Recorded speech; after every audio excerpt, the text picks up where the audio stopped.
Hey y'all, hey y'all, hey y'all! Today is September 13th. Hey, Miss Patty. Good morning. I'm sorry, the lady from Montgomery County. I apologize. You need to change yours to the lady from Laredo. I should. That's funny. So, how are things in Laredo? That is such a loaded question right now. God's doing some stuff with me right this second, and yeah. It's kind of the same here. I've literally cried all weekend, and I'm not a crier. Actually, I've been crying since Sunday morning. But it's good stuff. It's like a good cry. It's like a cleansing cry. It's not like necessarily anything's wrong cry. It's a God told me to stop leaning on a shovel praying for a hole cry. Okay. We'll have to talk about that and figure out what the heck you're talking about. Yeah, no, it's good. God's doing a thing. And so I'm praying and yeah. It'll be good. God's doing a thing. I want to thank you for not having the pumpkins up behind you today. That was a hard decision there, Miss Patty. I'm gonna be for real with you right now. I thank you for not doing that. I really wanted to.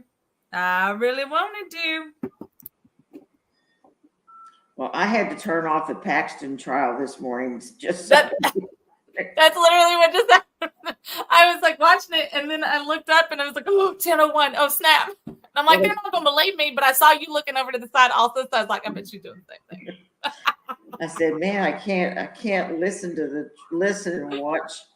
I mean, how stupid can some of these attorneys be? But that's the best part. Like, all of these people are attorneys, and they all sound like they've never sat on or been in a courtroom before ever. Did you just see this female attorney tried to introduce into evidence a 12-page document? Unfortunately, it was 23 pages. Yeah. And she thought that was okay.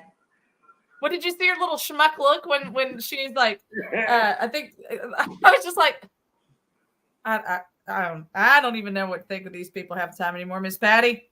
I mean, I think the world has lost its freaking mind.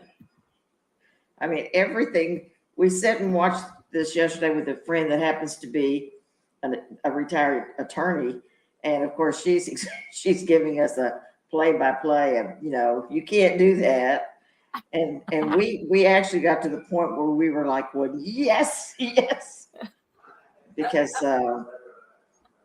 got to pull your screen down just a touch so the camera. It looks like you've got a censor bar across your mouth. She's cussing the whole time, folks. Yeah, Miss Patty the potty mouth. It's that it's a dadgum name tag. If I move it any further away, I can't read the comments when Simon comments. I know, and he hasn't yet. I don't know what the world's going on. He's baking the bread. I can almost smell it. That's probably it. That's why. No wonder I'm so itchy. Baking some banana bread. I know. Banana bread on a stick. Actually, Walter's come up with a new theory that now that I'm allergic to rice, maybe I'm not allergic to bananas anymore, and we should try that out. And I'm like, you're just trying to murder me. That's all it sounds like to me. Well, I'm not taking that risk yet. Yeah, I've told Dennis has kind of said the same thing. I'm allergic to penicillin. And he says, how do you know you're still allergic to penicillin? You ought to try it. I'm going, do you know what can happen if you're allergic to penicillin and you take it? I don't think I'm going to do that. The weird thing with this rice allergy, it's like I have a lot of different like allergies, dogs, cats, all that kind of crap. But even with the banana allergy, like it would just make me, it would really tear up my stomach. But this rice one, like I break out into hives, it alters my breathing. Like it's a whole ordeal with this rice situation. I'm not okay. Yeah. And I used to love rice. I tell you what, there's some really great rice substitutes though. Like you can get the cauliflower rice. I've tried to make it. It's not quite the same. I can't get it fine enough. And then like there's like hearts of palm. Like you have to search for it though. It's not just like you have to be desperate to find a substitute for rice. I mean, you can live without a lot of things. Potatoes, I'd have a problem with. Or Well, allergic we're to keto potatoes. friendly, so potatoes are not supposed to be on my list of things that we're allowed to eat. However, let me tell you a trick with some radishes. I don't Take like a radishes. radish. Most people don't, but if you cook radishes like you would like a red potato or whatever, right? You just put some olive oil on it, put some just to make it easy peasy. Then put like some French onion, you know what I mean, stuff on it. Put it in the oven at like 400 for like 25 minutes, and you would not be able to tell that it is a radish. It tastes like a red potato. And so I've started doing that. I've been swapping radishes for red potatoes in some of my other dishes, like sauteed dishes and stuff like that. And people are shocked. They're like, I would have never guessed that was a radish. And I'm like, I know. I made a potato salad with it a couple of weeks ago. Tastes just like potato salad. Nobody had any idea it was radishes. They all thought it was red potatoes. Someday your kids are going to go, you tricked us? Arthur claims that he hates chicken now. Alex just yelled because he's being a liberal. He claims he hates chicken now, except for chicken nuggets. That's different. And how is that different? So Simon, we were here on late today because he had trouble finding us because of the new logo. We're getting fresh up in here. I need you guys to see this. I'm super excited. Hold on, let me see if it's. So Dad and I, you guys know we've been working on some projects to make everything fresh up in here. Now this is a sneak peek. Are you guys ready for a sneak peek? Sure. Okay, it's a sneak peek to one of the things that is to come. I'm gonna pull that, and then you guys are gonna be like, hold on. Wait, let me make sure it's on the right one. And I don't have to do the selection of state and federal taxes. Well, come on now. It's not like the whole world's just waiting to just watch you here. Website. Okay. Ready. This is exciting. All right, sneak peek. Sneaky. Not a quick sneak peek. It's never a quick sneak peek. Y'all know that. So this is a koozie, but this is actually also a T-shirt. Okay. I'm excited. We've got some more coming. This is just a sneak peek because this one's gonna be T-shirts and koozies. And then on the other side, it's got our new logo here. Isn't that phantasmal? Actually, your logo on the notebook is kind of an interesting idea. I have one of my favorite books. It's a Spalding notebook that I carry everywhere that looks like basketball material. Now those, if people saw them, might be a real winner chicken dinner, as they say. Oh, send it. Take a picture of it and send it to us. Okay. We're excited. Like we've got 3 or 4 T-shirts that are fixing to just drop it like it's hot up on here. I'm so excited. I told Dad, I said, go ahead and put them on there. And he goes, can the T-shirts come in so that I can take an actual picture of the product? And I was like, well, I mean, I guess. So you order the T-shirts and then he prints them? Yeah. Well, so it's you. Like when it was ones and twosies, like he can do just 1 or 2 at a time. But we're getting ready. We're going to an event where we have the opportunity to sell stuff. So we're gonna have some T-shirts and some koozies and stuff like that. So someone's gonna have to get busy. I told you, God told me quit leaning on the shovel, pray for a while. Someone's got to get busy. You understand why I've been crying for like 3 days? Well, it doesn't do you good to cry if you have to get busy. You just got to buckle down and get busy. I don't want to do anything. All the wheels are already in motion, so that's at least something. But now it's like, okay, it's time to piss or get off the pot. You got stuff to do, young lady. Chop. We got a mission. So I'm like, all right. Well, let me warn you. If it starts raining, I will disappear, and I'll be out in the front yard. I'm going to stand in the rain. So, Dennis, you better follow her with a camera. Oh, he's on the phone trying to take care of business. What a Always these working. men being all did they look? We're trying to just be fabulous and live our best life, and they keep doing things. Well, he's taking care of The stuff I don't important want stuff to so that you can live your best life. do. Yeah, It's a all double-edged sword. of the paperwork problems that come up. You think when you retire that you get away from a lot of this stuff, but gee whiz, there's No. so much stuff. Well, I'm excited. Y'all are go ahead. He better not get senile because I won't be stuck. If he loses, if he starts going downhill, then I remember, I mean, Grandma ended up passing away several years before Granddaddy did, but I remember Grandma one time saying, "Man, if he goes first, we're in trouble." Yeah. Well, and I say, But the reverse ended up happening because she had a whole bunch of credit cards that he didn't know about. So when she went first, well, statistically, and he tells me this kind of stuff all the time. Statistically, men go first, and I go, well, crap. Because then I got to do all this stuff. And I said, would you make detailed lists and set me up a calendar when I had to do what? Because, there's a lot of time limits on things. There is. And there is. I got my own stuff to do. Our Marianne, her mom passed away about a month ago, and she and I talked on the phone the other day, and she was just she goes, I thought I knew where everything was, and she said, I really did. My mom was really good at keeping everything, where we needed it to be and whatever. She said, but there was one account that she did not make sure that was under the trust or whatever. And it wasn't included in stuff. So I'm having to jump through about 9 million holes to get access to it. And she said, it's not hard. It's just time consuming. I have this nice list. This list is all the accounts, the account numbers, everything, the balance. He's very efficient. He is. Goodness. And he redoes it often. As the market goes up and down. But I'm super excited. I got a new t-shirt. This is not a TFL t-shirt, but it's just a new t-shirt. Is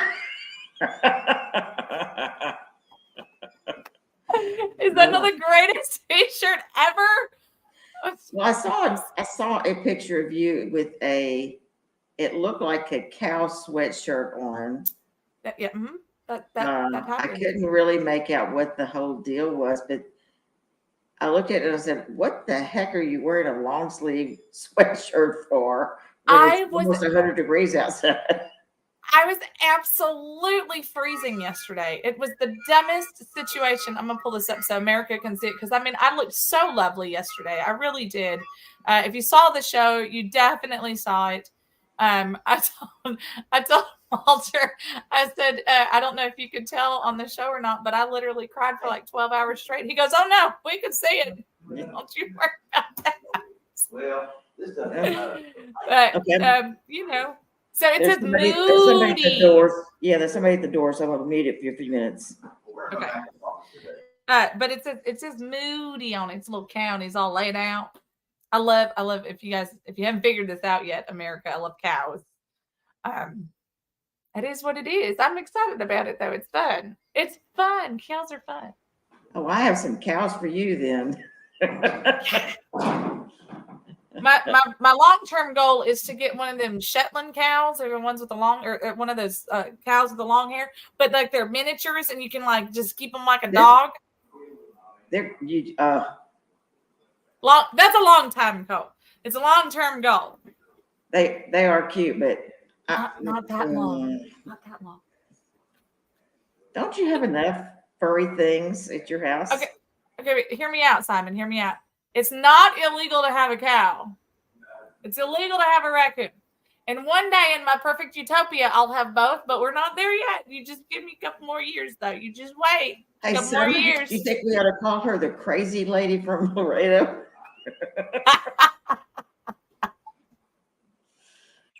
That might be more appropriate. I just that's very possible. My granddad used to always he would just kind of shake his head and just pray a little harder for you some days. And it's important. It's important. It's what keeps us going. Somebody posted a picture down on the island. They have possums down there, but they're hairless. Ew. Ew. And you think a possum's already ugly enough. Oh, but they're hairless, and I thought, I don't know. I thought last night when I couldn't sleep, I was scrolling through little videos and stuff on Reels or TikTok. I don't know what the heck it was, but it was a whole bunch of little animal videos. And this lady had a pet beaver. People are crazy. Why? I don't know. I'm like, Sandra, this is from your second mom. Okay. One of the reasons you can't sleep is because you're on your dadgum phone looking at pictures. Put your electronics down. It was because I couldn't sleep because I was waiting for somebody to call, and then they didn't call, so I was like, well, that's fine. So then I just started scrolling through little videos while I was patiently waiting, and then I said, you know what, forget it, and then I went to sleep. It's the blue light that comes from electronic devices that messes up your body. You need to get a book. Read a book instead. But then I have to have my glasses on and I have to have a light on. I don't care. It's a lot of work. Anyway, and then I have to read. Well, I don't like reading either. I mean, I've read everything I want to read at this point. Here's where the guilt trip part's going to be. Is that okay? So I hate reading, and I should be reading more. I read news articles and stuff like that, but like to read other things like I should. But I don't like to read because I have to. So then if I started reading because I wanted to, then I'd feel guilty for not reading books that I probably should be reading. My mother is she's in stitches right now. I feel this. I knew she was laughing. She's probably been laughing for the last 10 minutes, which is why she hasn't been able to say anything. Hi, Vivian. Because this is the story of my entire life. She probably had to force you to read. Hello, Charlotte. Absolutely, she did. I hated reading. I still hate reading. And so now it's really funny because the boys love reading.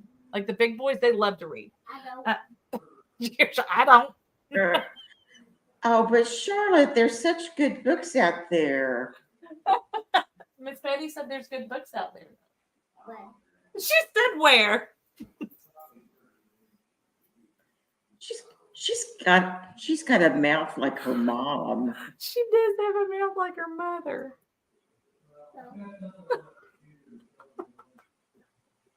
Hey, Charlotte, you try to look cute and all innocent there. Mm-hmm. You got something to say, little Miss Thing? Go ahead.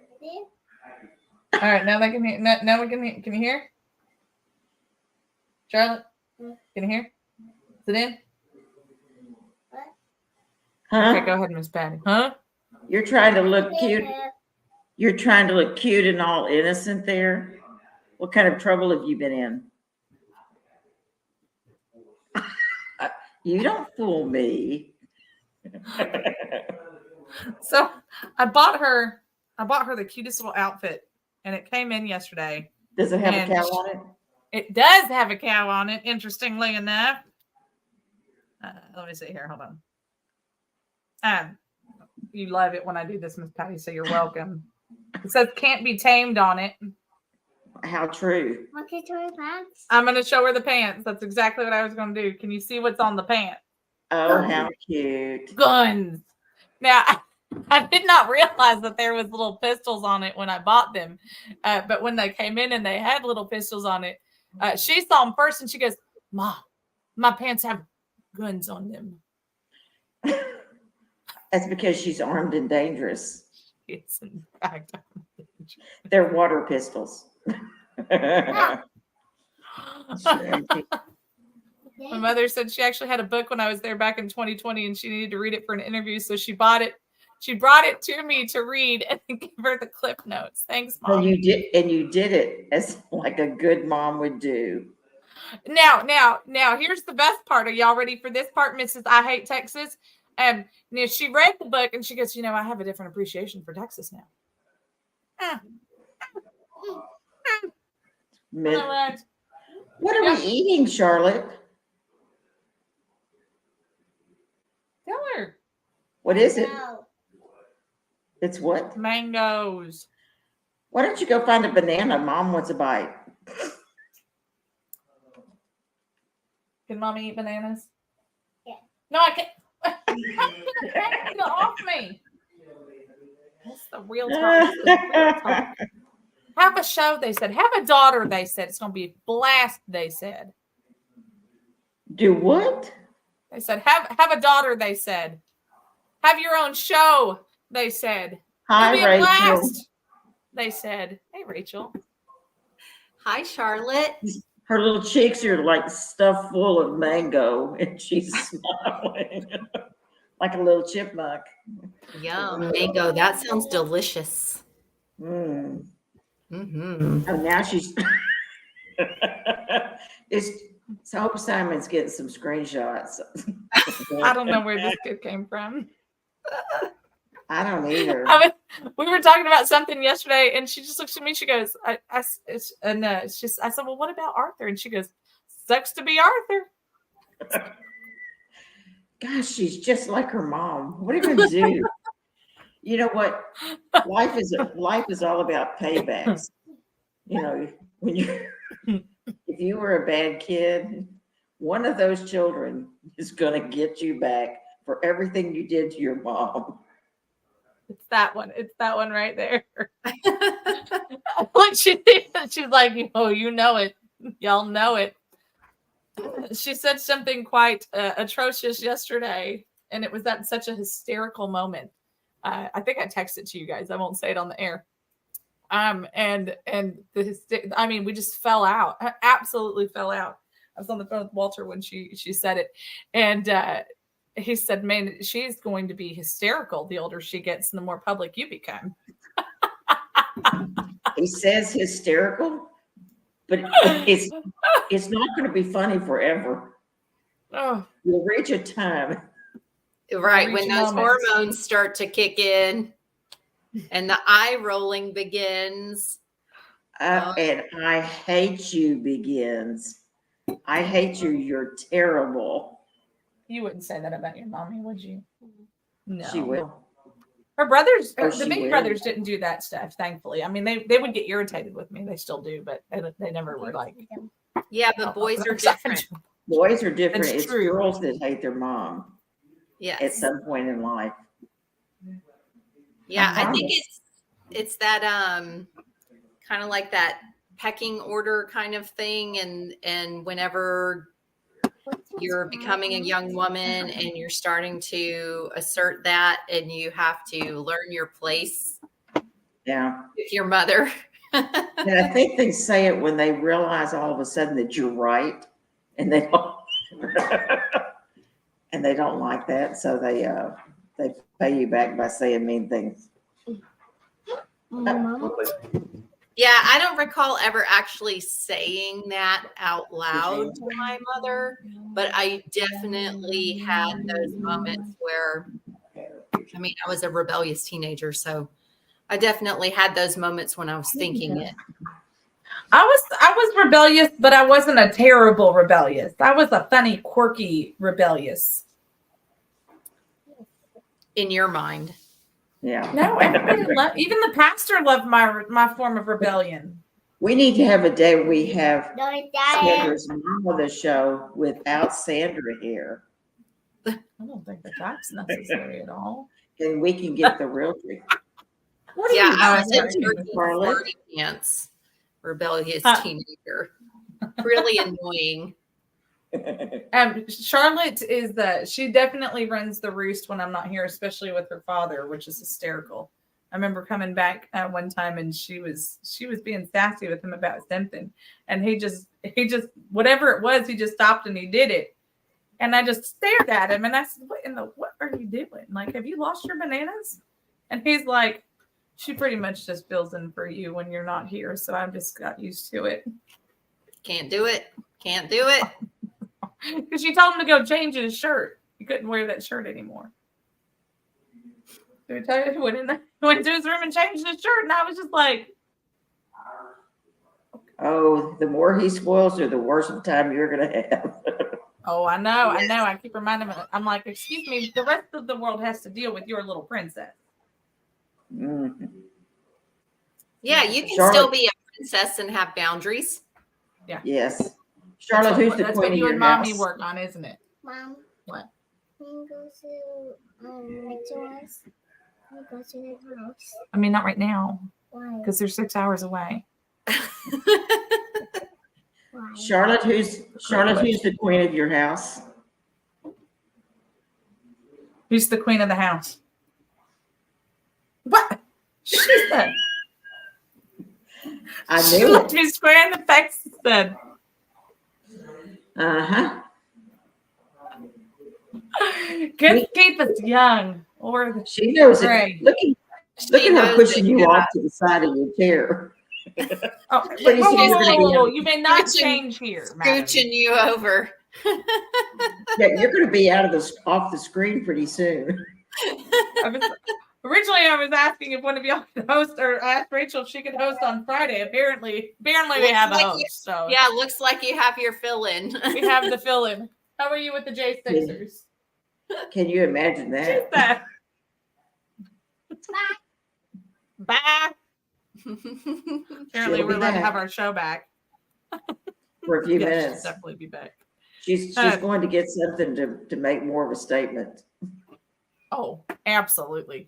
Ken was talking, or Ken and I were texting back and forth about something this morning, and he said, "Don't worry, Charlotte will do it." I started laughing. It's like, I know. So Rachel, how's your campaign going? It's going really well. I am Great. getting lots of really good feedback. People are excited that they're going to have a choice, and they're excited to be supporting me. Wonderful. Yeah. And I'm just, We're praying for you. thank you. That's exactly what I need the most of is the prayers. Yes, because you guys know what it's like. You're being pulled in 50 different directions every day, trying to talk with as many people as you can, meet new people, attend events in order to facilitate meeting new people. So it's stressful in that kind of way, just because you only have a limited amount of time each day, and you still have to tend to all of your regular responsibilities of being a wife, a mom. And then I also have a real job on top of that. And then everything that I do in my normal life. So just add a campaign on top of that. Yeah. It's a little bit busy, but I just remind myself that it's only for a season. It won't be like this forever. So, I have a really great support system as well that helps me get where I need to be, and can kind of act as a surrogate for me whenever I can't be there. So it's going well, and it's definitely starting to heat up. I see that the candidate that I am opposing is actually going to start doing some fundraising this time, which he's never done before. Oh, you got him scared. He's always self-financed, which, I can respect that. I understand, Sure. but I see that he's having a fundraiser. So that tells me something. Yeah. So Very good. I think it's Give him going a run for his money. Well, during campaign Hear, season, I keep thinking you can only go to so many meet and greets and eat. And like you look at your calendar, and I look at mine and I go, gee whiz. I don't have to cook from now until election. No kidding. That's real talk right there. Start Well, bringing some to-go boxes in your purse. Well, except so many of these fundraisers, some of them they get a little pricey, especially for what you get. And it's like, we limit ourselves as a Tea Party, as the vetting committee, of what we can spend for any candidate's meet and greet, because when they say they have, some of the senatorial, the congressional seats, they may charge once $1,500 a plate. Well, I don't go to those.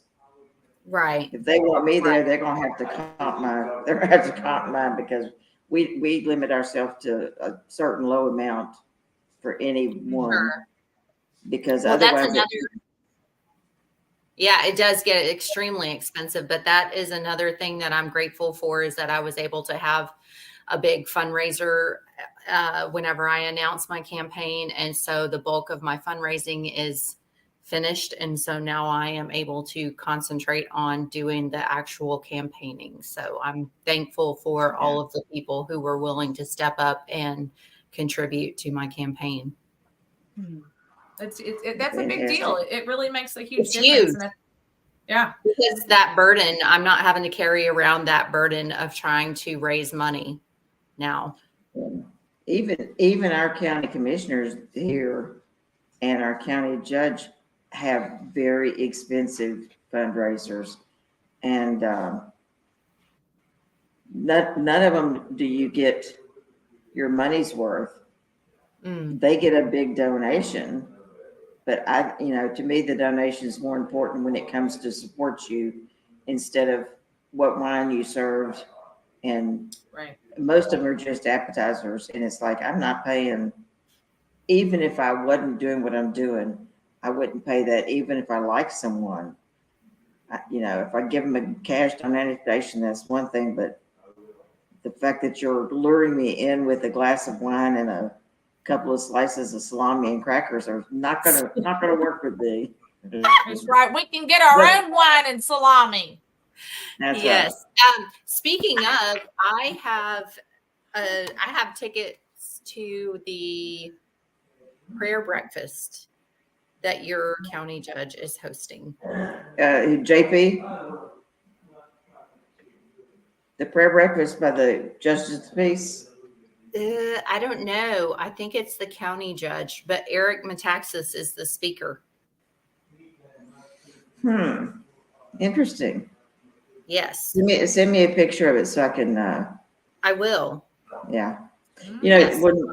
Years ago when we first started, most of the candidates, especially the conservatives, would send me tickets and comp me because they wanted me to come, because it helped to get the word out.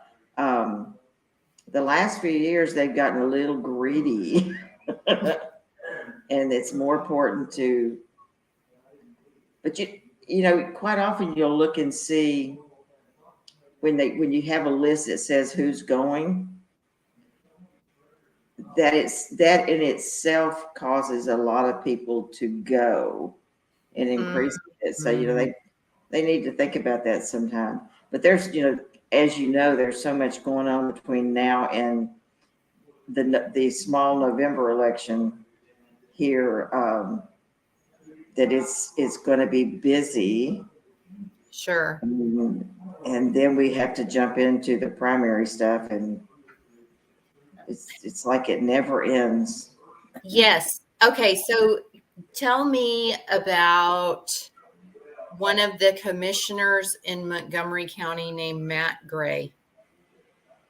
He's our only true conservative commissioner. He's the newest commissioner. He's an awesome young man, a family man, and you can actually tell when you're around him that his family comes first. Okay, so I just found out that he is an extended family member of my husband. Oh, well, he's a super young man. So that's great to hear. I'm glad to hear that. We endorsed him when he ran. He beat an incumbent. That's what we were told, that he came out and surprised everyone. And the incumbent who lost thought he would really screw things up for him, so he sold off all the equipment. Sounds vaguely like our county chairman, but anyway, sold off a lot of equipment. I think now Matt has finally gotten it all back. Wow. And he is doing a real good job in East County. Good deal. Good deal. Very nice young man, and very doing a very good job. So we need more of them.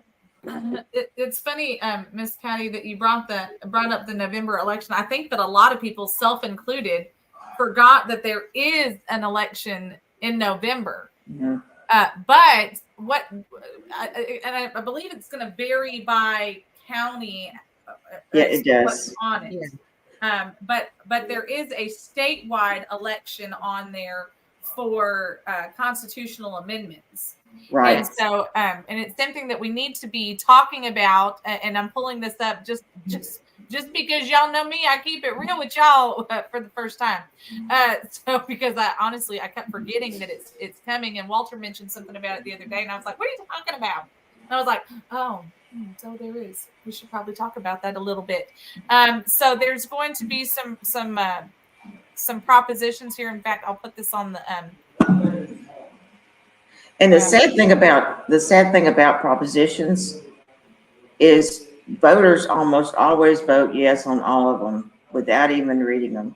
And Exactly. this is a great case when you look at these of why you should read them and why you should study them, because there are only two, I think, out of all of those that we are suggesting you vote yes on. Which two are Right. those? Because I have been looking over these and I have some serious questions about a lot of them. Okay, 4, the tax one, the $100,000 homestead exemption is, kind of much to do about nothing, because you still have your appraisals that are out of control. But Right. this one referendum actually will catch up seniors that have been overlooked and not included in the previous homestead exemption increases over the past 2 sessions. This will catch them up. So seniors and disabled people then will actually reap the benefits that everybody else got in the past. Okay. And it kind of undoes the freeze, catches them up, and then freezes again. And believe me, the whole problem with, or one of the big problems with the property tax is seniors are being taxed out of their houses, because as the appraisals go up, only certain portions are frozen. Seniors, you still get increases. And once, even if your house, our house has always been paid for, but our taxes are huge. And if you're living off of those people that live off of their Social Security and savings, it's a big part of it. So those people can't afford.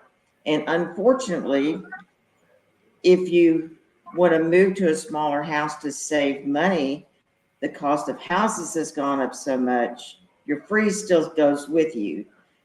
But when you move to another house, you probably will pay as much for a smaller house as you're getting for the house that you're selling. So it doesn't help you to downsize, because your taxes are still there. So this but one bill is a good bill. And Dennis has been studying property taxes for years, and he has gone over this. In fact, he actually was he helped drive Senator Betancourt to do this bill, because he said seniors are the ones who are still suffering, and they've been suffering for years because they forgot to include seniors so that they got a refreeze and got the same benefits that the other years were given to other homeowners. Now, there's some things about the bill that, are probably not as favorable, but all in all, it will save people money until we can do away with it completely. Hallelujah. And that's the goal, to do away with property tax. It's got to be the goal, because it is immoral. Yeah. For people to be taxed out of their homes that they have worked their whole entire life to pay for. It's most people's largest investment.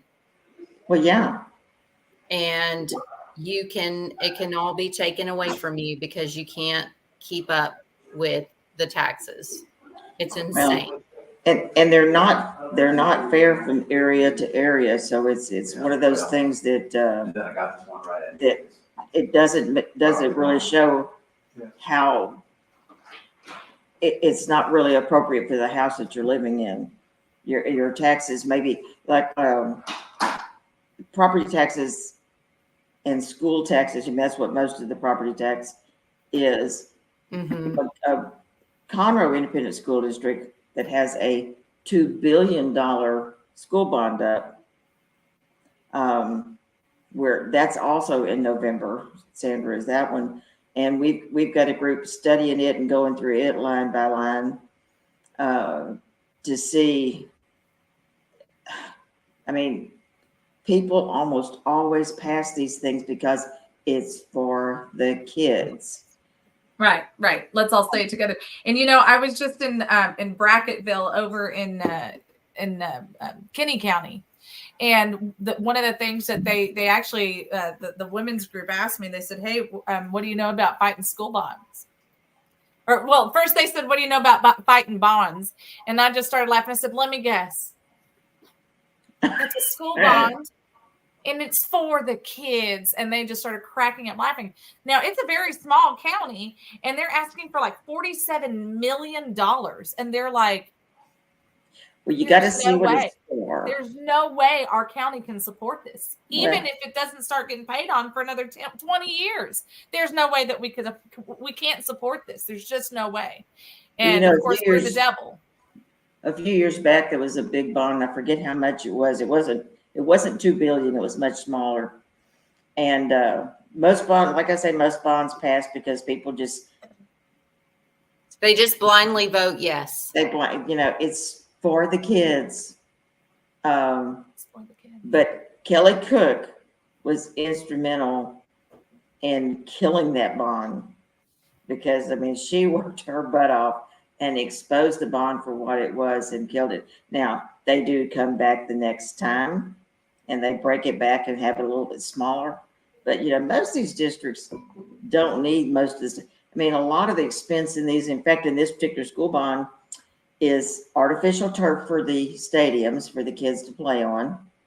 And if any of your kids have ever played on artificial turf has a lot of negative things about it. They say, you know, the schools say, well, there's less maintenance. Well, maybe not so much, because you get a lot of like rug burns. Yeah, the cost is on the back end because Yeah. you're not paying that maintenance fee like you would with a grass field. But then when it's time to maintain that turf and everything that goes with it, then all of it just comes back up. So it really isn't. And nothing lasts forever. Right, exactly. So it's going to have to be maintenance replaced. free.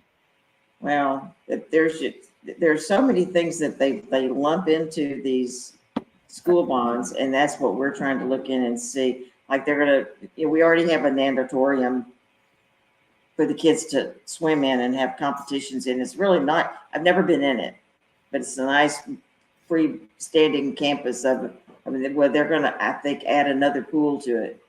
But it's not like a pool for $20,000, $30,000. It's like a pool for millions of dollars. And it's like, anyway, it's yeah. You know what I wonder? Maybe if we could get some kind of legislation that for a school bond, they can't lump together educational parts of a bond and sports or extracurricular activities together, that they would have to be separate bonds. So then I can look at a bond and say, yes, I want to approve this for a new actual school building.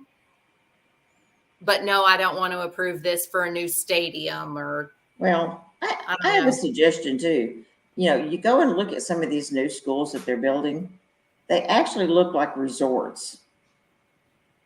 They build them and see who can do the fancier building, not necessarily safer, but, you know, in fact, we drove by one the other day that is I think it's in, I don't know, it's the Tomball School District or which one, but it's like huge. And they have all these sports complexes and stuff on the same campus and stuff. But all that stuff is like unbelievably expensive. Why not have and of course they pay architects huge amounts of money to draw these up. Why not have a plain drawing of a school and let everybody maybe change kind of like you do a model home.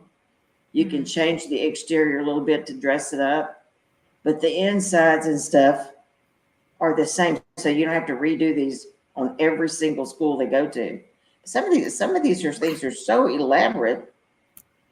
Well, a lot of the Here's architectural the firms, they do that. They have a cookie cutter that they present and bring, but then they still charge a premium price for it. No, I don't think Well, they do I that mean, in Montgomery County. as they should, because all of us, all those school districts, they're their own thing, and why should they look like everybody else? They're independent. Don't you forget that, honey child.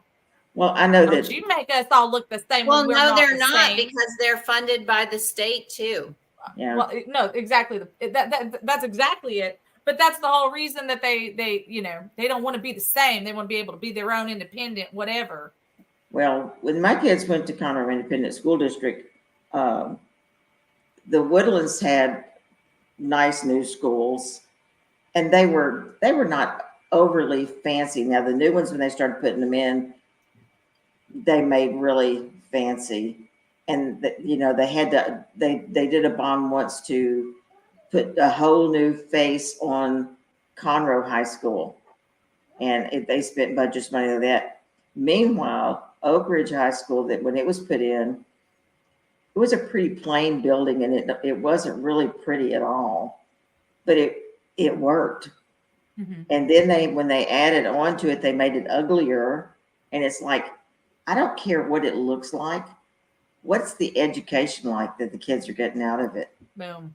Bingo. Why don't we have bond money so we can pay teachers better, so we can get quality teachers instead of spending a bunch of money on the actual facility? You can build a school that is nice enough that gets the job done without having all these extra bells and whistles and fruity stuff that doesn't even make a difference to the education that the children are getting. Well, a lot of this money goes to sports stadiums.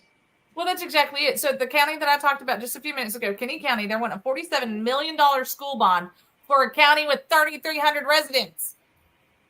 And 12,000 illegals. I mean, they have countywide schools in Kinney County, then I'm assuming, because they're such a small county that it's a county. And I believe some of them even, especially in like the more rural West Texas areas, I think that they even it'll be some tri-counties or something like that. I think, don't quote me on that, but I have heard where like they come in from other counties and stuff. Right. Well, I know this. And so when we started talking, like with that school choice bill that we had talked about, and they were trying to push through session this last time. That was not school choice. No, it wasn't school choice at all. But that was exactly the thing. They're like, hey, we need help with the rural counties on this. And I said, why? There's nothing in this bill that benefits rural counties. I can't go to a rural county and talk to them about this bill. This is trash. I said, Laredo, Webb County's not considered a rural county, and it's trash for Webb County too. There are no benefits to anybody outside of big cities in this. It was awful. And the problem is that we keep talking about the funding, but the funding is not the problem. Yes, we need to do better for things, but like you're saying, Rachel, if we can come up with these stupid number on bonds to be able to pay for buildings, why can't we do that for teachers? The problem is that nobody's got the balls to actually go after the lobbyists and these unions and go after the TEA and say, look, enough with the trash. Let's get back to Texas education. We don't need all this extra fluff. Our teachers are getting screwed because of the unions. We need more exposure to how our schools are doing. It's not what they look like. What's the end result on the education that is achieved for these kids? How many are, because we have a lot of schools that aren't passing schools. Yeah, the STAR test results just came out, and they are not great. Yeah. I mean, no matter how much lipstick you put on that school, it's still going to be a pig. Well, and that's exactly Yeah. it. And that's that when I sat down and talked with with them about that bill, I specifically said, I'm like, this is not solving the answers that people are pulling their kids out of school, not because there's not enough funding. People are pulling their kids out of school because of the trash in the curriculum, because these administrations who think that they're some sort of godlike complex. I said, and the fact that they keep pushing parents out and letting crap in. That's the problem with Texas schools. It has nothing to do with the funding. Well, Yes, teachers deserve to get paid more, but that is not why parents are pulling their kids out of school. I think that if they actually started looking at the ratio of administration to students or administration even to teachers, Yeah. and the amount of salary paid to administration and especially superintendents. Conroe Independent School District superintendent, I forget what he makes, but I mean, it's a lot more than the governor of the state of Texas. A lot more. And they have benefits galore. Why do you do that? And then your teachers, what starting salary, I think I looked it up just the other day, in Conroe Independent School District, I think it's for a brand new out of medium level teacher is like $48,000 a year. A lot more than it was when I graduated from high school, but still. Yeah, but if $48,000 a that year. was tracked with inflation and everything, it hasn't stayed up to date. No. I don't think it doesn't sound like that in my estimation. But I think the superintendent of Conroe Independent School District makes over $600,000 a year. That's a little bit of And disparity. how is that justified? Yeah, Exactly. And he gets cars. I know that we could probably even realistically take let's be fair and take $300,000 away and imagine how much more that would go to teachers. Just if you just take $300,000 away, bless you. Wow. Yes. What a crazy concept. God, we're selfish thinking out loud like that and thinking that guy's just spending way too much. It's getting too much money. What are we doing? I mean, we need have a commercial break before I go up there and punch somebody in the mouth.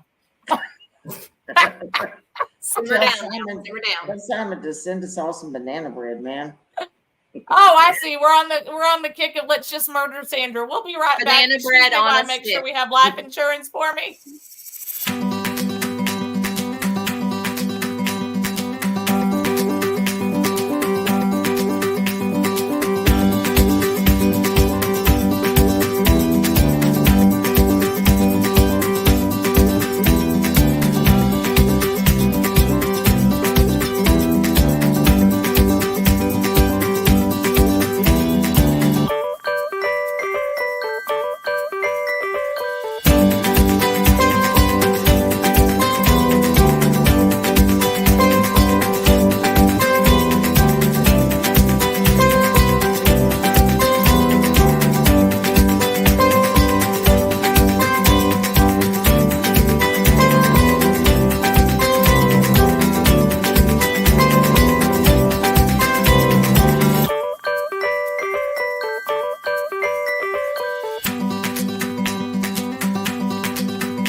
a huge thank you to our amazing sponsors, of course, the Montgomery County Tea Party. Don't forget the first and the third Monday of every month, be at Citizens Grill in Conroe, Texas.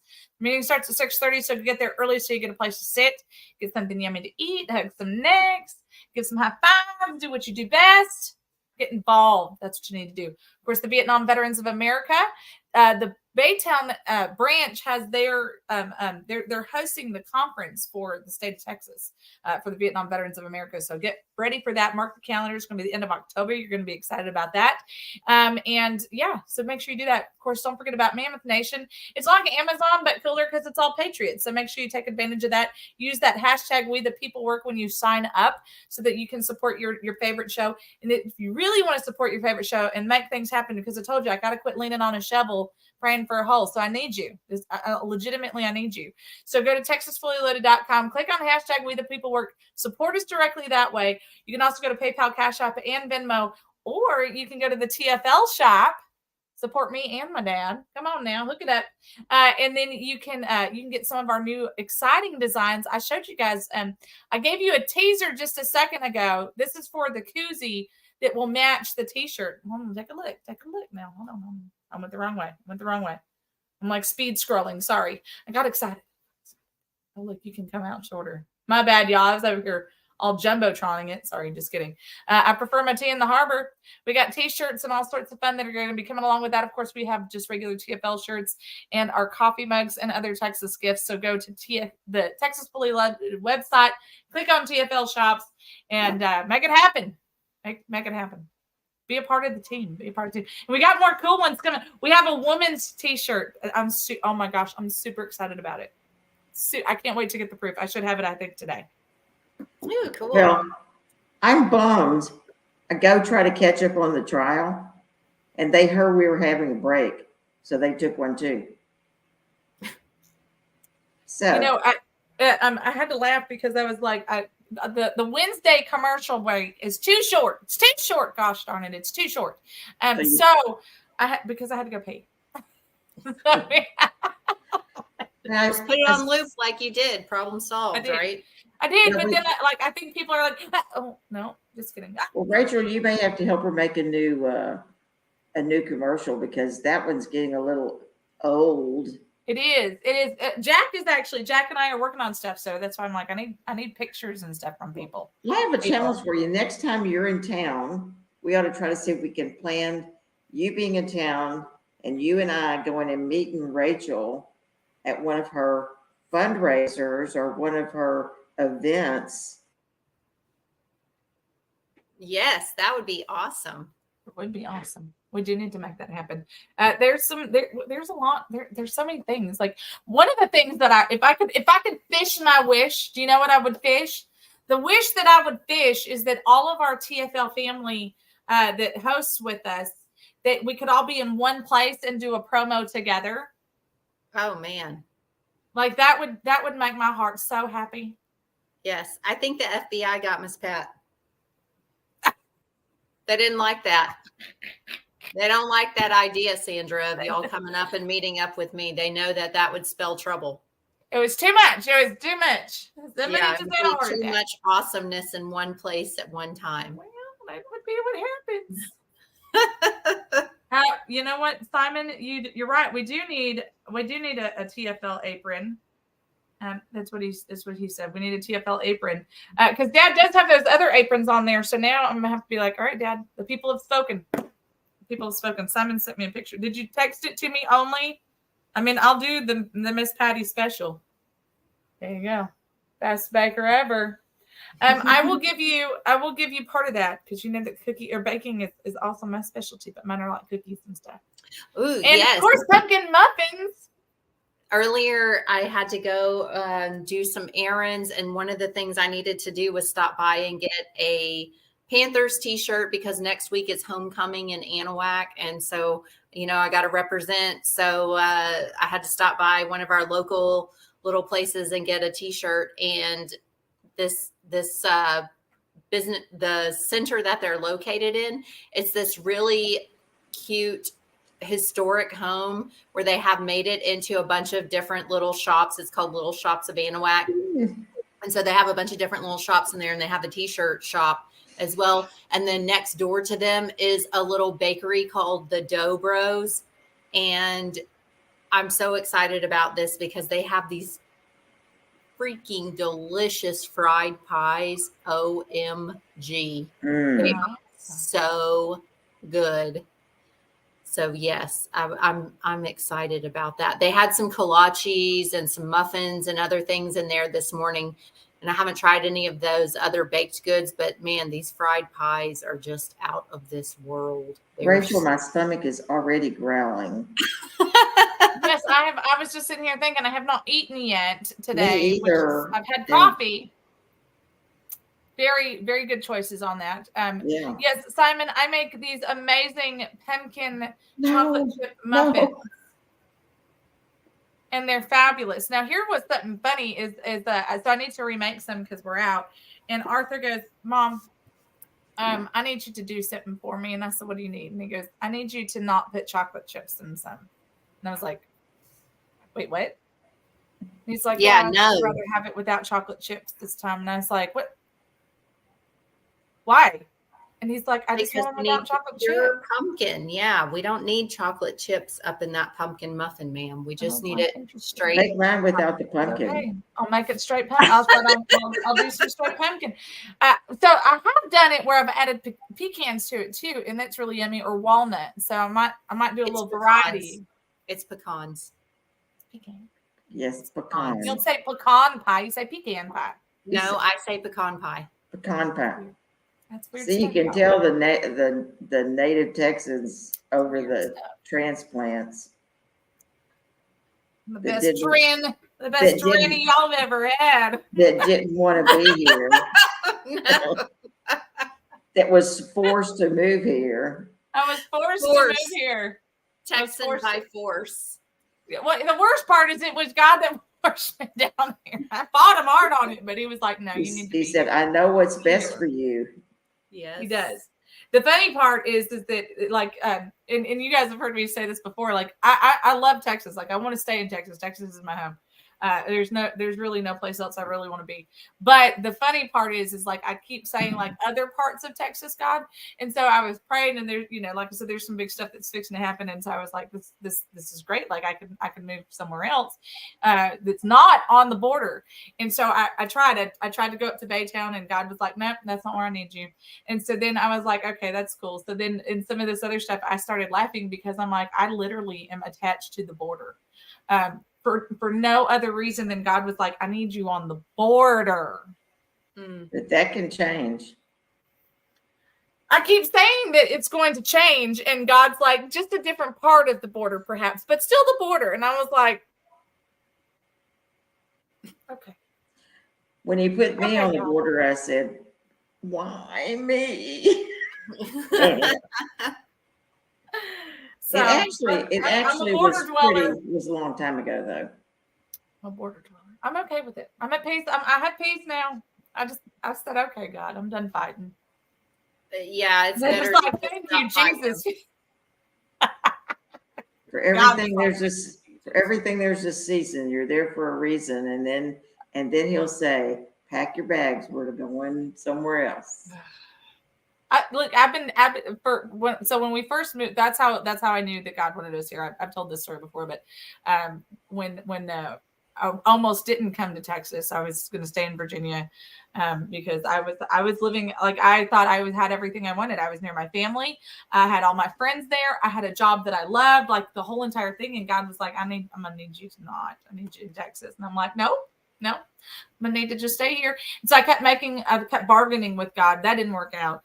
And then finally, the day before we made our final decision on how things were going to play out, I tell you guys, God talks to me through cartoons because it's always something to do with the kids. That's where it gets my attention. Because he thinks you're funny. And yeah, well, he's like waka waka. And so anyway, it was a kid's bedtime Bible story, and it said, if tomorrow morning when you wake up, your dad and mom said that you're going to move to a place where you didn't know anybody, and you didn't know where you were going to live, and you didn't even know how you were going to get there, but you could only take what you could fit in your car, would you trust God to provide? And within 1 month of us getting to Laredo, we had all of our needs met and then some.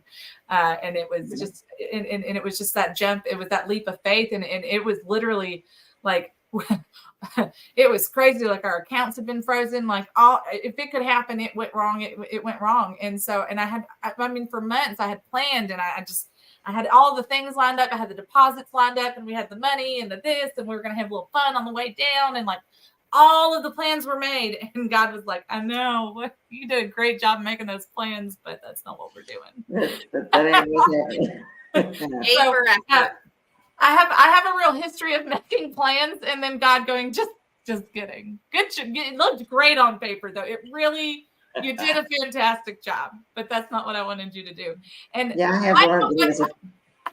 I'm okay with that in this point in my life. I'm like, I get it. I say, okay, God, where are we going? Because I mean, I make these plans and then you're like, just kidding. But then I remembered like every time I've made a plan, there's been a purpose to the plan that I made or the path that was walked down. And so now I'm at a new one, and I'm like, it's not a new one. I've known for a long time that this is it. So now God's just like, are we really ready now? Are we ready? Are we really, really ready? Because I've been waiting for you. I've been waiting for you. So I'm like, okay, let's do it. Let's do it. I think we're always in training. We're training for the next thing He's got planned. Yeah. And it may not be what we want. You know, Dennis and I have been married 56 years. The first year we were married, we moved 11 times. 11 times.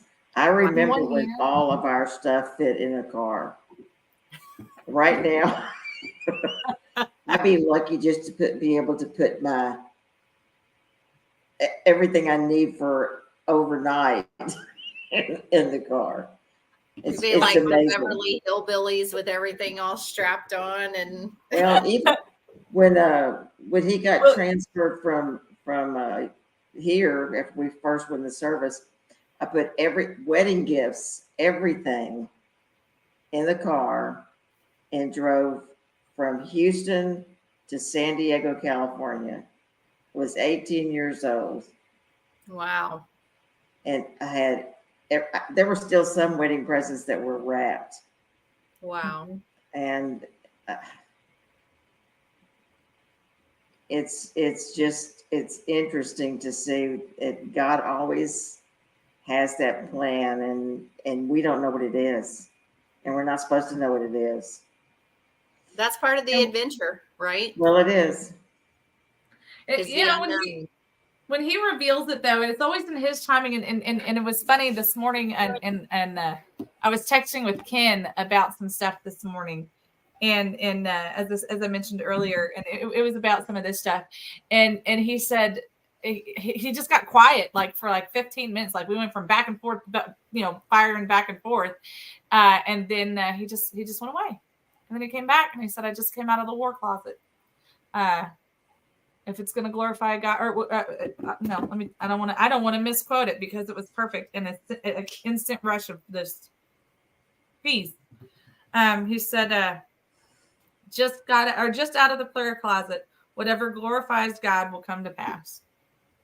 Yeah. And I was like, the first thing I thought was not the direct answer and how-to book I wanted, but also true. Exactly what I needed to hear. So and it's funny as you go through these things in life. I thought California, gee, I didn't want to be there. But when your husband's in the Navy, you go to California, and then we got transferred. I'm still 18 years old, and we get transferred. And where does he get transferred to? Norfolk, Virginia. Oh, sorry. Do you know how far it is across the country? San Diego, California to Norfolk, Virginia. And I remember being there. As soon as we got there, it was winter and it snowed. And I said, God, I've never driven in snow. I've never even walked in snow that is 2 or 3 foot deep. Because in Texas, if it's 2 or 3 inches, you're lucky. But anyway, and I said, you always trust. And I didn't even own a coat at this point in my life because you don't need a coat here. I don't have coats now. Not a But real one. I don't want one. But anyway, so from California to Virginia before he got shipped out, and then I came back home. He had to bring me back home and for a while. So lots of exciting adventures. And then we were in the oil patch, and then you move a lot in the oil patch back in those days. Yeah. So that's when we went to McAllen, Texas to FAR. And we lived down there when our first child was born. And she was the only blonde-haired, blue-eyed girl around that we saw down there then. So it's like, and every time we had days off, you drove from there to Houston because she was the only grandchild. And that's 6.5 hours then each way. So lots of things that you do in your life that God puts you through to prepare you for the next phase, and you just wait and see what it is. Yeah. There's always a reason. And one of the things that it's been kind of, there's been a lot of looking backwards, looking forwards, just kind of asking God and searching and all that kind of stuff. And God always, he reminds us of things, and he reminds us of things and people and places for a reason. And so it was kind of funny. And I remember we have a good friend who's a pastor down here. His name's Pastor Delgado. And Walter and I had dinner with him. And before Walter and I had dinner with him, he and Walter had lunch in Del Rio a couple weeks before that. This was a couple months ago anyway. You must have been a Baptist preacher. No, close. Assemblies of God. They eat just as much as us Baptists do. So it works out great. We all love fried chicken. It's fabulous. We eat. It's always around food. We always are eating something. And he said, he goes, I keep asking God why he keeps bringing us together, and specifically why here, why on the border? And I said, our mission's not done. Yeah. That's right. We all have much better opportunities somewhere else, and every single time it falls to shreds. And it keeps, there's a mission that is on the border that has to be fulfilled. And it has to, he's got the people together. And it was another friend of ours we were talking to. And I said, it's funny because he put the right people together so that we could learn, plot, and scheme on one thing. And then when that one thing wasn't what we thought it was because he had something so much better lined up. But we're so narrow-minded, and we're so focused, and as people, we're so in our fields, and we want it our way, and we want it now. And then he's like, just patience. And if you know me, which y'all do, you're like, okay, Miss Patience Queen over there. The furthest thing, like I really am a patient person. But I'm also like right now, like right now. Patience as long as it's right now. Patience as long as it's right now. Yeah. At least he has you on this side of the border. So what's the definition of patience? Relying on him. And I tell kids, it's waiting with contentment. Yeah. Yep. You have to be content in the waiting and satisfied that you are doing what it is that you're supposed to be doing while you are waiting on God to reveal that right time, that right plan of action, whatever it is. But I'm content in this moment. Every time I think of patience, I think of be still and let God be God. Right, because he's working those things behind the scenes that we can't even begin to come up with or imagine. We talk about being still, and Sandra gets up and leaves. And I'm like, I have got to move. Y'all, nope, that's not me. I ain't still for nothing. It was funny. Be careful there. Well, that's the thing. Like, I'm probably one of the most, I think that sometimes my contentness is what is my detriment, because I'm like, see, things are fine. Like I'm the type of person that I can be okay in any situation. I just need to know what the situation is, and I'm fine. I've never been somebody who was like, oh, don't get me wrong. I enjoy having a new car. I enjoy having a big house. I enjoy this. I enjoy, like, there's lots of things I enjoy. I love having jewelry, like all of those things. But I tell people all the time, I'm really probably one of the easiest people on the planet. I mean, I can be bougie, but I really am okay with being content. Like, because I have had nothing. I have had what we can fit in our car. And I didn't stress out about it. I wasn't worried. I wasn't worried for 1 second.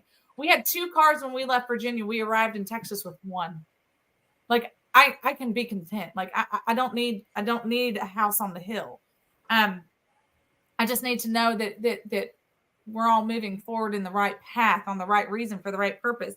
And this morning, when I was reading my devotionals and stuff, and because I'm deep in prayer about all of this stuff. And this morning's one of them, it was right on with what you were talking about, Miss Patty. It says, protection, not perfection. When you have a defense for the helpless, when you have been a defense for the helpless and a defense for the needy in his distress, a refuge from the storm, a shade from the heat. Isaiah 25:4. In Christ, we are protected. We have a strong shield, a faithful defender, and a constant guardian. Many have mistaken this promise as a guarantee against pain, suffering, or hardship. When sorrows overwhelm us, can we stay faithful to our protector? Will we interpret adversity as betrayal or embrace protection that sometimes involves endurance, anguish, and pain? God's security shelters us according to what we need, not necessarily from what pains us. His hand is upon you through defending and sheltering you. And when I was reading that, I was just like, that makes sense. That makes so much sense, right? We can't grow if we don't have adversities and things like that. And just because we go through something, or we see something that we're fixing to go through that is not sunshine and roses, does not mean that it's not part of the plan. And how can something get fixed if it wasn't broken, right? How can something heal if it was never wounded? And how can something grow if it's not planted? And so it reminded me of all of the things and all of the next steps of what has to happen in order for there to be fulfillment and contentment. And there's, so many songs flooding through my mind, and there's songs that God put in my path 5 years ago. And I thought, these are not applicable to me right now, but for some reason, like, I'm hearing them every time I turn around. So I better put them on my iPod. I say iPod, in my iTunes. And so we start seeing, we start seeing where these songs are now. Well, I start seeing where these songs are now recycling into my brain and into my heart again. And I'm like, okay. Yes. Yeah. I love whenever I get, those little rays of confirmation that I'm on the right path, that I'm doing what I'm supposed to be doing. I had one of those moments just this last Saturday where, for the 3rd time within about a week's period, that I heard about Gideon.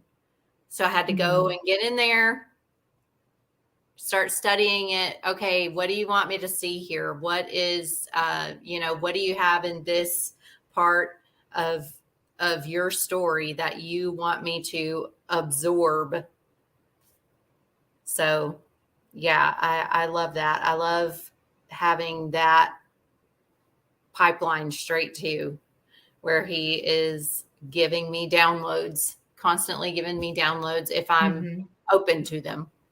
Because, sometimes we're not. Sometimes we get busy. We get in our own thoughts and feelings, our own plans. And then, we have to recenter ourselves and come back to, okay, what do you have for me? What am I supposed to be doing right now in this season? So, well, and it was funny because a conversation that I had a year ago with a friend, it's funny how it smacked me right in my forehead this weekend, that conversation that I had. And I couldn't help but laugh, because one of the things that he said is, well, when you realize that, nobody gives, he point blank said, he goes, nobody gives a damn about what you think. Right. He goes, it's just, there's you need to get over yourself so that you can do what needs to be done. And I just Absolutely. started laughing, and I was like, oh, sure, because why should I care, right? And he goes, thank you. Because I promise you what it is that will be accomplished from it. It has nothing to do with your presumptions of what people are going to assume. And I'm like, I don't like you right now, and I don't want to have this conversation anymore.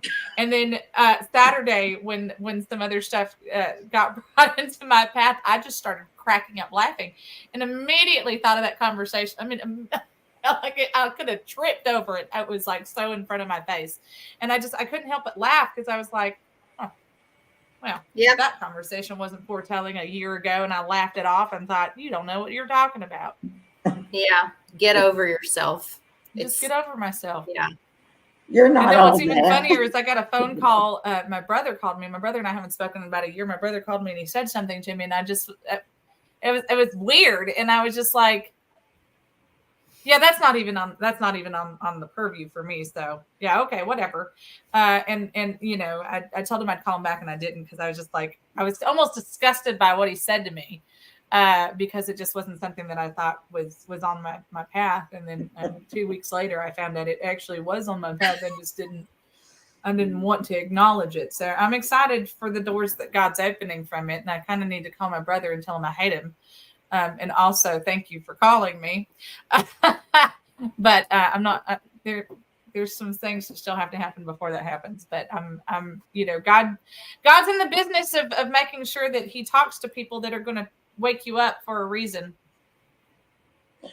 Do you ever sit down and think something happens and you go, I wonder if God is laughing at me right now? Because I was so sure that things were going this way, and you wonder if he said, you told you to be anxious and nothing. Yeah.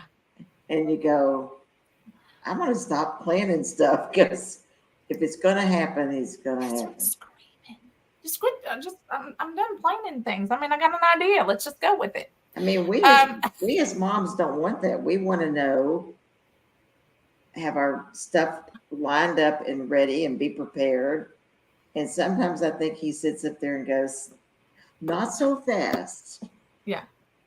Well, and it is funny how, you know, it's not always, just like we were talking, it's not always when we think it is, right? Like I was telling somebody, a friend the other day, I said, you know, I kind of feel like after, as soon as Cassie entered my congressional race, I just had a gut feeling. I had a gut feeling.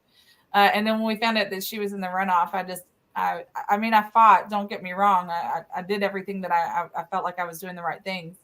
But I just kind of had a feeling, you know what I mean? And so you still go through the motions because you are expecting something. But in the same breath, you already know. And then in that, I was telling a good friend of mine, actually, before the tears started falling yesterday, or night before, I guess, I kind of had that moment. Man, the FBI does not want Miss Patty up on here. I mean, they just knock her straight up out of the studio. They're not even freezing her anymore. But I said, you know, it's funny because when I, even going through those motions, and after everything happened, and Ken asking us to pick up the show on TECN and all of the things, I've always said, it's like I had a love child I didn't know that I wanted or that I needed. And honestly, if there was a purpose, there was a reason for every single bit of it. And I have so much, because, you know, when you run a race and then you don't win, or you don't get the funding, or you don't get whatever it is that you think, you have about 9 million questions why, right? You're like, I prayed for this. I thought I did the right things. And I thought I was, you know, maybe I shouldn't have worn blue on that day. Maybe I should have worn green. You know what I mean? Like, it's everything. Was I not holy enough? Was I not this enough? And then I keep reminding myself, you know, and I tell people this all the time, sometimes God calls a Rahab. You know what I mean? Or fill in the blank. And so when you start realizing that it's not that he's calling He wants our heart, and it's something I tell people all the time. That's why he loved David so much. He wanted David's heart. He wanted David's heart. David was a failure. He was an utter failure every opportunity he got. But God needed him to go through those failures in order to be able to have success. And we have to go through failures, even if they're failures we create ourselves, so that we can have success. And if you count it as a failure, if you count it as a failure, then you've lost. Exactly. It's always a learning opportunity. It's always the moment. It's always something that we can take from this and say, now look what God did with it. I would not have been able to do this had this not occurred. And so it's funny, and like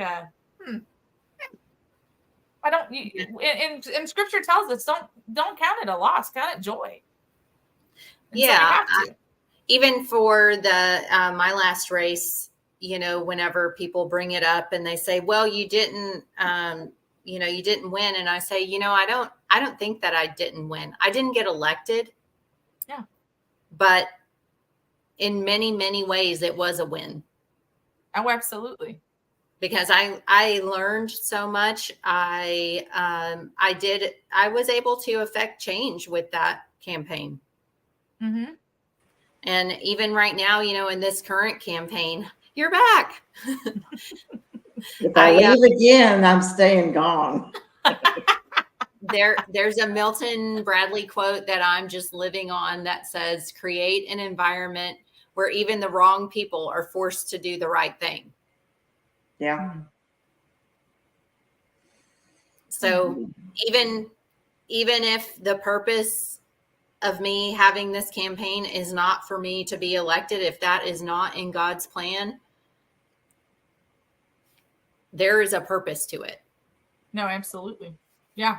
There is a purpose. One of the things that I told a friend, the friend that I was talking to the other night is they made a statement, was something that I've done and devoted. Now they're getting Sandra. What is? Now I just think it's the devil. Somebody says, Satan, we rebuke you in the name of Jesus of Nazareth, son of David. Get out of here. Get off of these internet. Instantly, as soon as you said that, the internet thing went away. That's awesome. It was, and I said, no, first of all, I said, before you go down that rabbit trail, stop yourself right now. I said, because here's some things that you're going to discover is that number one, if you devoted 10 years of your life to anything, it was never in vain. There was a purpose. God had you in a place with people for a reason. Mm-hmm. And I said, even if those people, let's just say that every single one of those people that God had you around turns out to be the scum of the earth. I said, 10 years later, 15 years later, 20 years later, you now know X, Y, and Z that nobody would have known because they weren't around those people. And it could literally be something that is earth-shattering or something that could change the world. I said, or just change your circle. That changed you. Yeah, or just changed your circle. I said, so don't ever think that any time spent anywhere was time lost just because it wasn't what you expected it to be. It just means that God had, like I told Joseph, and I brought Joseph Thomas up in the first. They're getting her again. Seriously, wow! It has not been choppy or freezing or anything this whole entire time, and now it's doing it. Well, the funny thing, the last time mine happened, the electricity also flickered. So maybe we're getting rain. Is Simon out dancing in the yard? He might. Maybe he's dancing while he's baking. Oh, okay. We need the rain dance. We need the rain dance. But if we lost my train of thought there. Thanks internet. Joseph but anyways, yes, Joseph Thomas. When he came on, I to see how God is working through him. And one of the things that I told my friend I was talking to the other night, I said, when he came on and God just, I said it out loud, and I said, none of us had thought about it before. I said but it was, sometimes we have to be in a place where ears cannot see, where ears have not seen or heard, and eyes have not seen, so that we can X, Y, and Z, just like when Joseph had to go to prison. Well, And I said, we all have our own prisons. Yeah. We just have to figure out what our purpose is in them.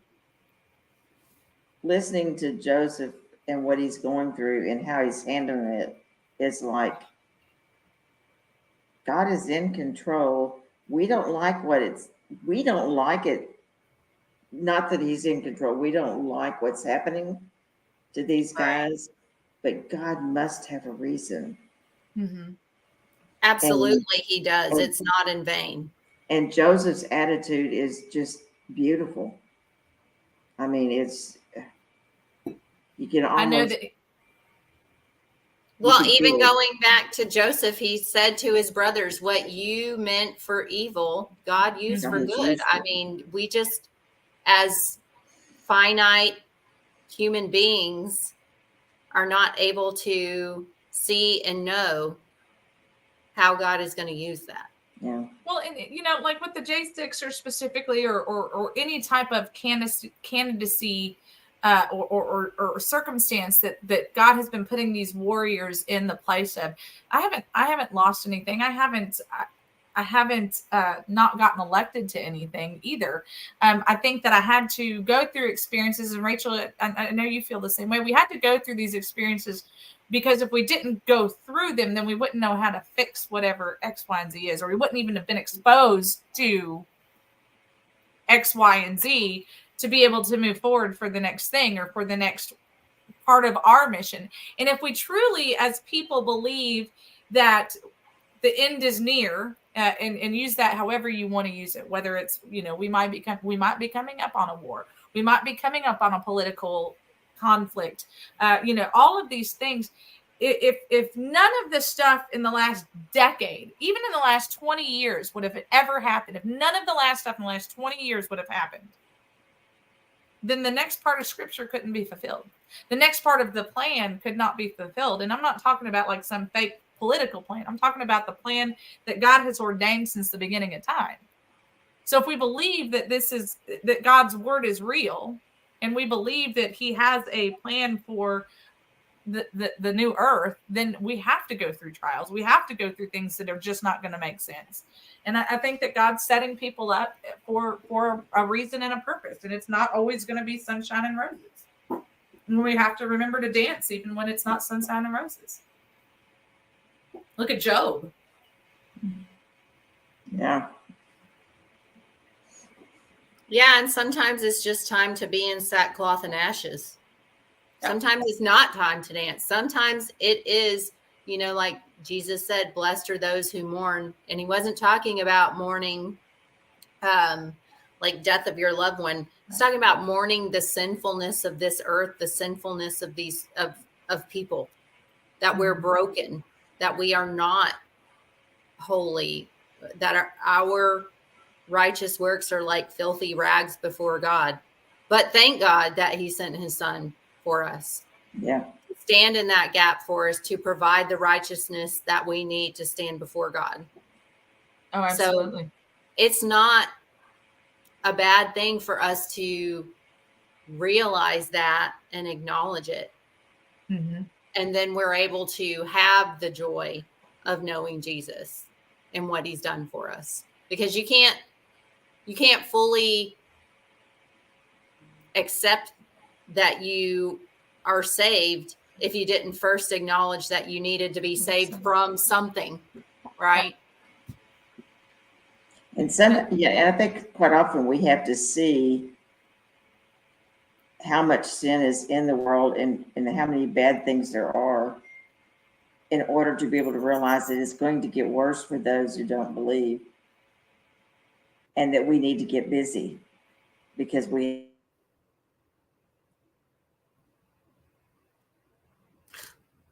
Well, and even, it's bad for those people right now, because what is their hope in?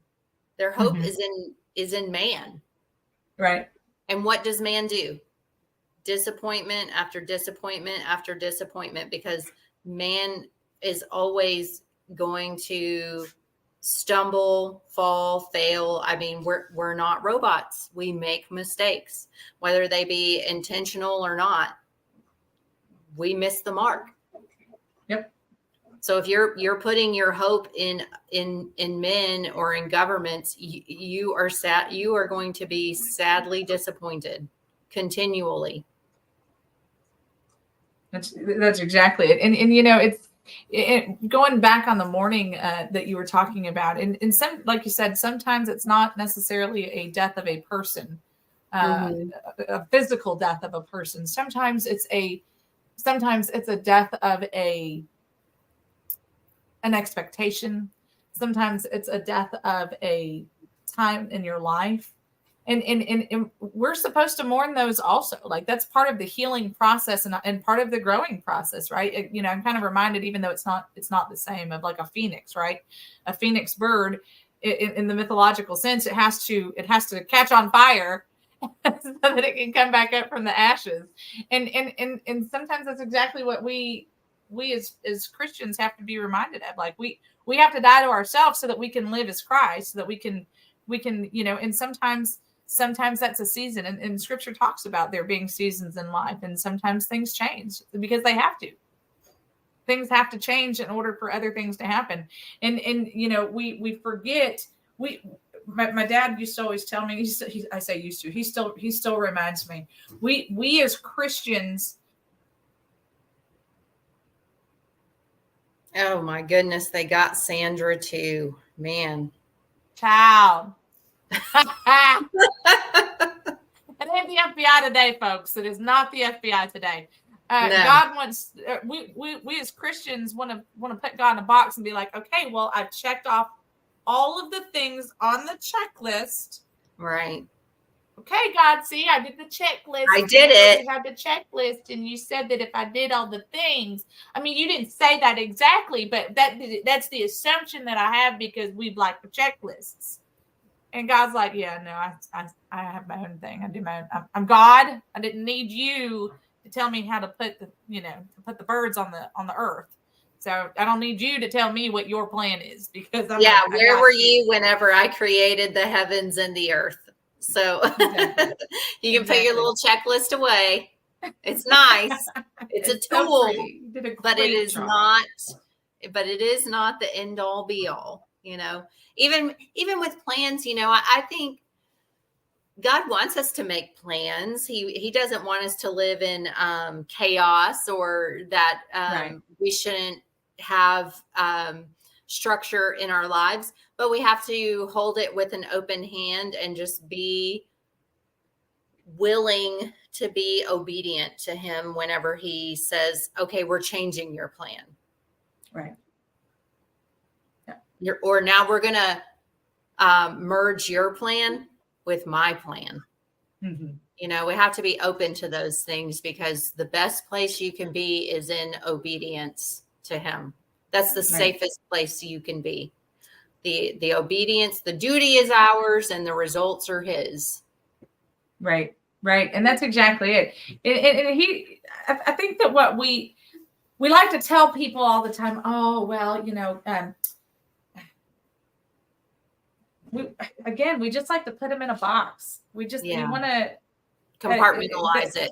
Yeah. It makes it easier. It makes it gives us some sort of sense of control over God. And I think that if people really stop and they think about it, that's really kind of why Jesus had to come, because God was sick of them putting him in a box and a checklist and a you know, we forget that. And Jesus is like, look, I came to shake some stuff up, because y'all was misinterpreting quite a bit here. Yes.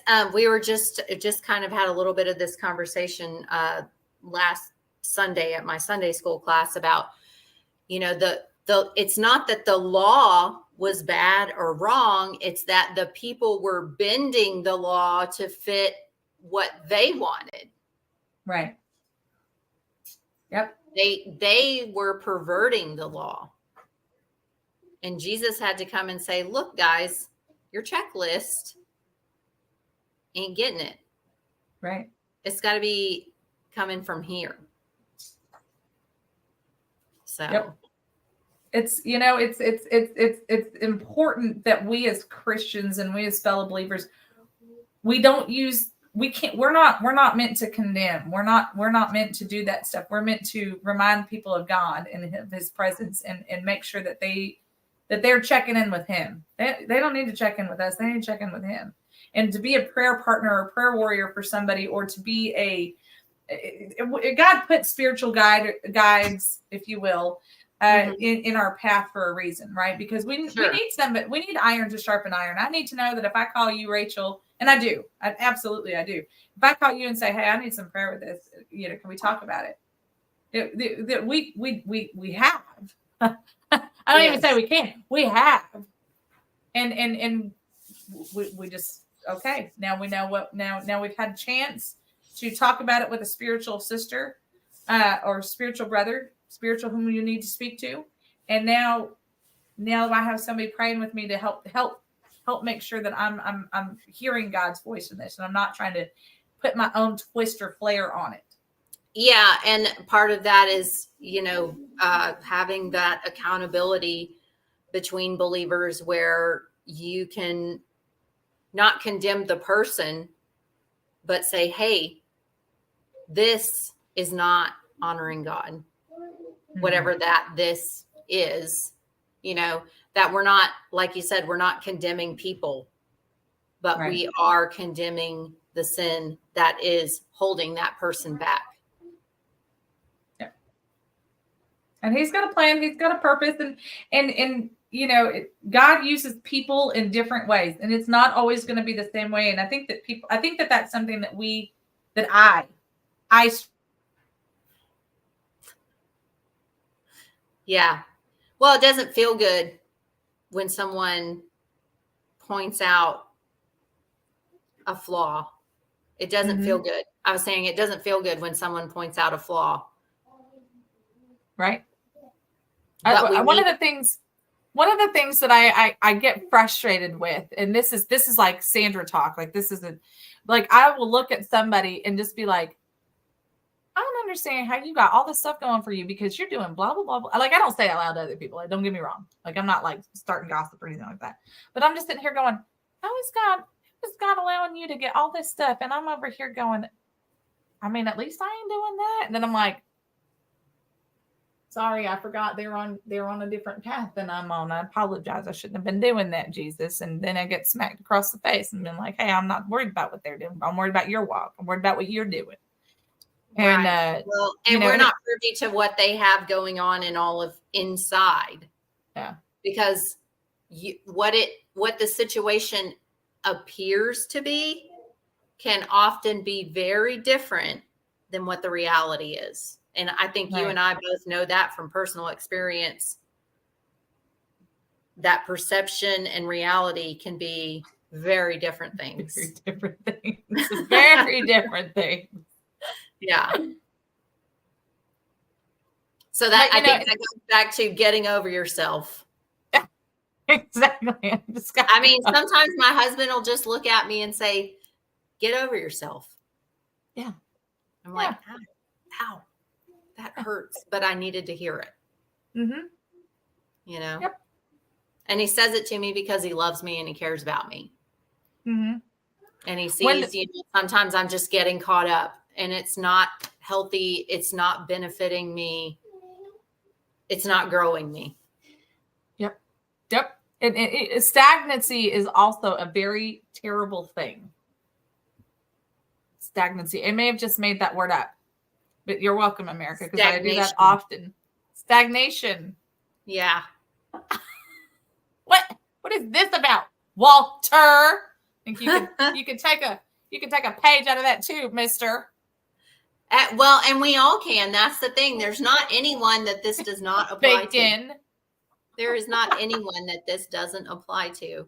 And you don't want to be pond scum. Yeah. You want to be moving, flowing, living water. You want to be living water that's tapped into the source and not funky, stagnated water. Ew. You don't want none of that funk up in hair, honey, child. Yeah. Isn't that right, girlfriend? You know those ditches that you go by and it's like that green scum on top and it's just, oh my gosh. And you know that water smells and is just disgusting. You don't want to be that. Well, and that's exactly it. And look, that water may have served a purpose for a good long time. That water may have served a great purpose for a good long time, but now it's time to just Flush it. toss it on out, rinse it off, get it all going again. That's only in Chambers County. We only have standing water in ditches in Chambers County. Is that so, Walter? See, well, apparently, I think what you people that get rain forget about is those people down here in the desert. We don't know what stagnant water is because it just dries right on up. There just is no water to be had. I'm so sorry. Everyone's like, Yeah. green stagnant water. We don't relate. Don't relate. Your ditches are at sea level. Nope. So don't relate. Nope. Nope. Nope. But yeah, Jeez. you know, They must have really taken out Miss Pat. She hasn't even come back. well, she said if they take her out again, she ain't come back on. But usually she jumps back up into the comments. So, or it started raining, so now she's doing a little rain dance. Yeah, right. I hope it did start raining for them. But I don't want it to rain here because this weekend is Gator Fest. Oh, And so, you know, whenever it usually never fails to rain. And so then it just turns into this big muddy mess and you have to wear your rain boots out there because everything just gets trampled and muddy and it's just, it's a mess. But I don't think it's supposed to rain this weekend. So we'll see what happens. it never fails. It's like the one weekend that you don't want it to rain is typically when that happens. And Walt just gave us a Paxton update. Paxton's trial has turned against the state. Walter, you have the link. State So you cannot investigate the federal government. Don't you know that? Mr. West, could you, I don't know, maybe use your link and like a funny mustache if you need to and give us an update, please? That'd be fantastic. Yes, John. I'm so proud of you. Charlotte's been working on writing her name. Ooh, You want me to show awesome. everybody? Yeah. Okay, we're going to show you guys. Yes. Yeah. Earlier before I came on, I had the trial on in the background and was watching a woman lawyer. I don't know her name, was examining. Wow. Great job. Just a great job. Okay, listen to it. Well, yeah, you can listen to her. No, she said, can you listen to her? But I had it on in the background. And so she was asking a lot of questions and Busby had quite a few objections to the questions, et cetera, what she was asking that they were outside of, I guess, whatever she is supposed to be asking. But I was thinking about how interesting this is because Dan Patrick is not a judge. He's not an attorney, so he doesn't have that law school legal knowledge under his belt, right? So he's got someone sitting there advising him. So Right. it's almost, like, well, why wouldn't you just have a real judge? But then it's not a real trial. It's so discombobulated, the whole thing. Yeah. Well, and there was an article, and I talked about it, I think, on Monday show. I think it was Monday show. And it was from SPLC. And they specifically stated in their article, Southern Poverty Law Center, that Ken Paxton had already been removed. They called him former Attorney General Ken Paxton, and that he was being impeached and removed and had been removed from office. And I'm like, that's not all true. Yes, he's being impeached, and he is in trial, and there is somebody who is an interim while the trial is going on, while the impeachment trial is going on. But that it's not final. Yeah. But the liberals are screaming that we're attorney generalists here in Texas. So just as an FYI. Right. Because that fits what they want it to be. Yeah. Right. The president of the Senate has to preside, but he is deferring to this judge who is advising, or former judge, I guess, that is advising him, because he doesn't know whether to say sustained or rejected. He has to defer to her. Mom? So I just find that very interesting that there's that third party that is kind of basically running the trial. I mean, Right. Ultimately the buck stops with Dan Patrick, but he is heavily relying on these advisors for how to conduct the trial. Yes, I did see that, Mom, and I did mean to I actually even had it open so that we could talk about it, but we're out of time now, so I guess we'll have to talk about it on Thursday. Talking about impeaching Biden. They're finally looking into it. Kevin McCarthy doesn't have the testicles for it. It's just fluff. They're going to fundraise off of it. It'll never happen. Okay? Yep. Just like fire Nancy Pelosi and take back the house. We'll call it impeachment Thursday for tomorrow. Right. So we'll come out here tomorrow and we'll talk about what all's going on with all the impeachment and impeachment wannabes. We appreciate you guys. Thank you so much for being with us today. We'll see you guys later. Bye, y'all.